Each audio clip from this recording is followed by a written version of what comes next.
С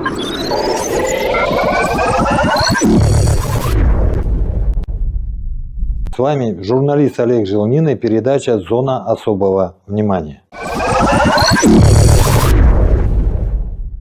Вопросы соблюдения земельного законодательства в Якутии стоят остро. Земельные участки становятся источником конфликтов между гражданами и муниципальными органами. Особенно актуальны эти темы в свете новых изменений в законодательстве России. Одна из ключевых задач местных органов власти заключается в контроле целевого использования земельных участков. Однако сегодня нередки случаи, когда муниципалитеты игнорируют свои обязанности. За разъяснениями мы обратились в прокуратуру Якутии. В нашей студии младший советник юстиции Федоров Марк Иосифович, начальник отдела прокуратуры Республики Саха-Якутия. Согласно Конституции Российской Федерации, каждый гражданин имеет право иметь в собственности землю, пользоваться, распоряжаться и владеть. Но при этом, согласно статье 36 Конституции, гражданин при пользовании, распоряжении и владении земельными участками и иными какими-либо природными ресурсами обязан соблюдать природоохранное законодательство и земельное законодательство. То есть его деятельность не должна быть сопряжена с нарушением прав и законных интересов иных граждан и государства в лице муниципалитета, в лице республики и Российской Федерации. Практика надзора свидетельствует о многочисленных нарушениях земельного законодательства как в деятельности органов исполнительной власти, так и в деятельности органов местного самоуправления и со стороны самих граждан. Муниципалитет в обязательном порядке, если предоставляет физическому лицу или хозяйственному субъекту земельный участок, и по земельному законодательству необходимо четко понимать, для чего земельный участок предоставляется, муниципалитет должен именно контролировать целевое использование земельных участков. Нередки случаи, когда муниципалитет не следит, органы местного самоуправления не следят за целевым использованием земельных участков, и эти земельные участки используются не по целевому назначению. Необходимо целевое использование. Второе – это правильное оформление документации, чтобы не было ситуации, например, когда земельный участок предоставляется, документы в итоге в едином госреестре недвижимости не регистрируются земельный участок, и потом начинается проблема. Арендодатель и арендатор, они должны четко понимать, о какой недвижимости или участке земли они договариваются и что там будет. Правильно я понимаю? Да, совершенно верно. Это применимо и к земельным участкам, и к лесным участкам, и к иным объектам природных ресурсов. Но при этом хотел бы отметить, что вид разрешенного использования он может быть изменен по заявлению гражданина, либо по инициативе уже непосредственно полномоченного органа. Если касаемо столицы Якутии, то у нас появился генеральный план, да? Муниципалитет, он обязан при работе с земельными участками обязан руководствоваться генеральным планом. Вот яркий пример, недавних лет, когда дом построили на газопроводе. Здесь зачастую такие проблемы возникают именно при несогласованных действиях. То есть у муниципалитета иная какая-то, допустим, информация, сведения о земельном участке, а в Росреестре она совсем другая. И вот такие несогласованные действия, они влекут за собой плачевные такие последствия. Да? В том числе и когда граждане не могут зарегистрировать дома, собственность, индивидуальное жилищное строительство, да?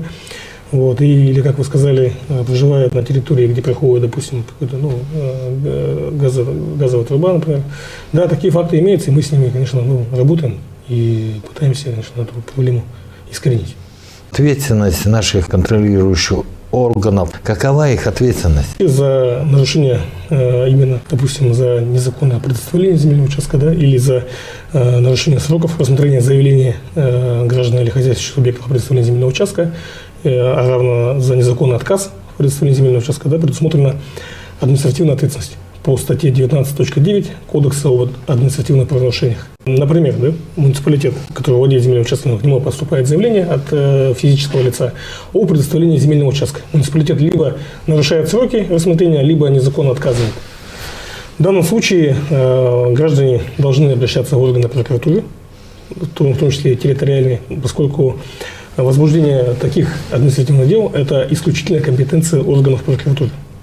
Вопросы соблюдения земельного законодательства, они находятся на особом контроле деятельности органов прокуратуры республики. И поэтому граждане могут обращаться в органы прокуратуры и в соответствии с интернет-приемной, то есть могут и дистанционно подавать жалобы. Должностным лицам органов власти я бы хотел бы пожелать быть более ответственными к принятию решений, определенных решений, оказывать всесильную помощь какую-либо, да, гражданам, в том числе, если какие-то проблемы возникают, сложности. Вот. А гражданам я бы хотел бы пожелать именно, в первую очередь, пересматривать, наверное, быть более внимательным при приобретении земельных участков. Самое главное. Вот. И использовать, конечно, по целевому назначению. Медиацентр «История» и мы приглашает в мир видеопроизводства исторического парка «Россия. Моя история». Мы предлагаем интернет-трансляции, многокамерную съемку, услуги видеооператоров, фотографа и режиссера монтажа, а также создание видеосюжетов и телепередач. Ждем вас по адресу город Якутск, улица Уткина, 5.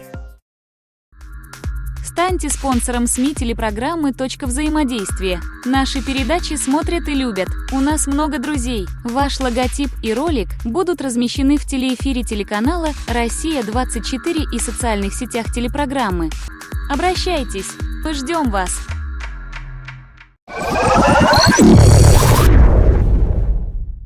Сложная ситуация сложилась с садоводческим товариществом «Сатал» города Якутска. Товарищество является самым крупным на Дальнем Востоке по территории, имеет 2900 земельных участков. Окружная администрация подала иск о сносе жилых зданий на основании нарушений правил землепользования. К сожалению, иски получили и социальные слои населения, инвалиды, пожилые люди и многодетные семьи, а также семья участника СВО. На встрече с журналистами мэр города Якутска ответил на этот вопрос так. Мы исходим только из интересов обычных людей. Для того, чтобы привести их в соответствие, сегодня действующее законодательство позволяет узаконить эти объекты только по решению суда. И вопрос, почему администрация здесь проигрывает, а она делает это для того, чтобы люди могли узаконить свои объекты. Не надо просто переиначивать.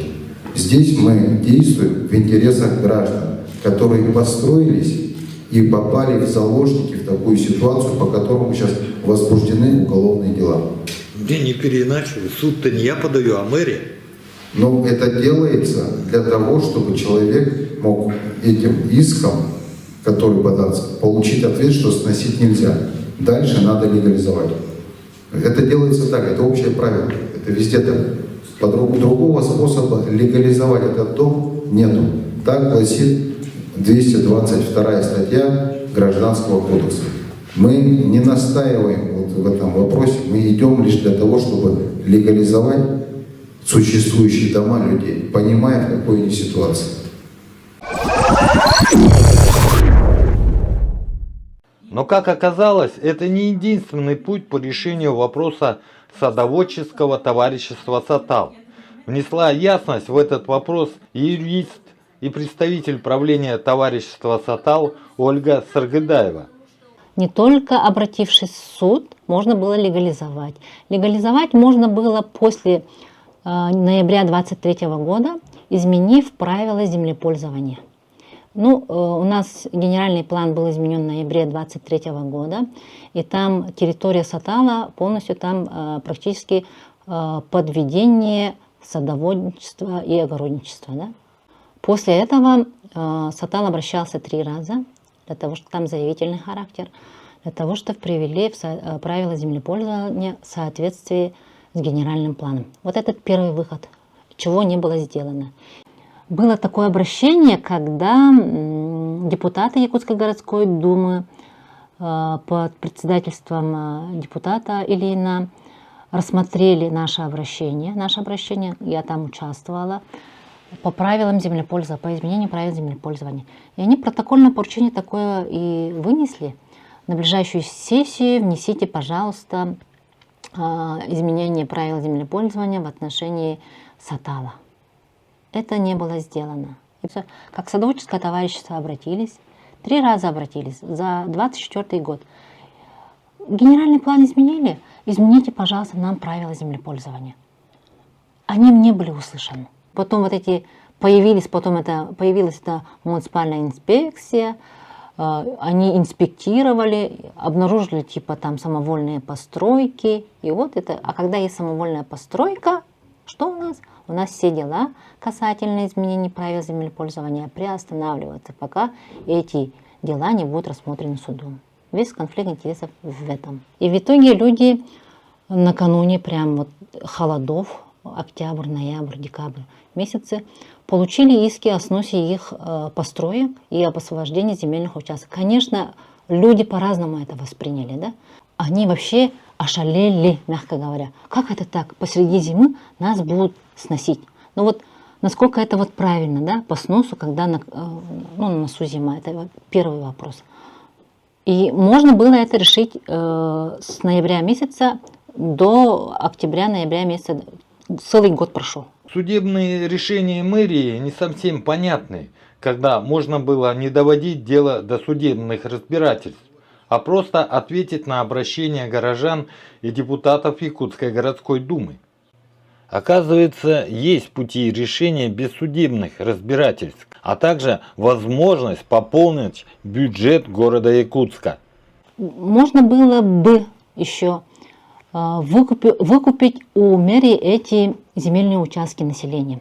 То есть дачник, который на сегодняшний день обладает земельным участком в Сатале на территории садоводческого товарищества, в соответствии с земельным кодексом имеет право выкупить под пункт 3 пункта 2 статьи 39.3 земельного кодекса. Это позволяет за плату. Примерно мы посчитали, от кадастровой стоимости один земельный участок обошелся бы в районе 15 тысяч рублей. Это без торгов, но за плату приобретает. Вот это тоже бы решило их проблему. Без сноса, без ничего.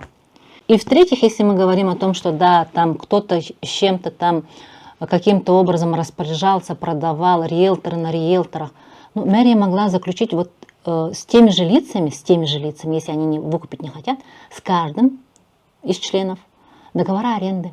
В 2019 году, между прочим, вот этот разговор стоял. У них, с участием главного архитектора, ответственных от АЗО были. К этому вопросу вообще-то подошли, что с каждым будет индивидуально заключаться договор аренды, насколько я понимаю. Этого тоже не было сделано. Иногда у меня такое чувство возникает, то, что никто не заинтересован в городе Якутске, в данном случае, приводить в порядок, увеличивать внебюджетные доходы. Но на сегодняшний день, чтобы решить вопрос, мэрия может отозвать иски и решать вопрос по-другому. Да, мэр у нас управляет всей окружной администрацией, которая защищает интересы всех горожан. Да? Если на сегодняшний день глава так решит, то, что можно отозвать все иски, это будет здорово.